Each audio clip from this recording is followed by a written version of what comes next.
نن زما د ویلاګ دویمه ورځ وه او جمعې ورځ به ما پراټې پخې کړي. بیا نشته راوړه، نشته مونږ وکړه. نشتې نه پس بیا ما کشمش او جواره په اوبو کې واچوله چاولو دپاره.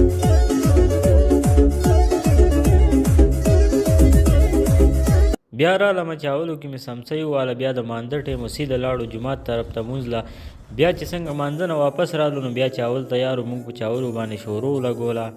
بیا کسانو د سوجۍ حلوا پروګرام کړی و، خو ډېر مزیدار او ډېر اعلی و. بیا د ماسخوتن مونځ ټیم و سیده لاړو جومات ته. واپس چې رالو نو ماما د روټو پروګرام شروع کړی و او په ډرم کې اور بل کړی و. نو روټۍ څه دا رنګې وي، دا زمونږ روټۍ دی، وګورئ ستاسو له مزه راکړه او که نه. نن ډېر زیات وږی شوی ما چې دا روټۍ دې اوس وتښتوم که څه وکړم. پس د هغې روټۍ ته کېناستو او روټۍ مونږ وخوړه.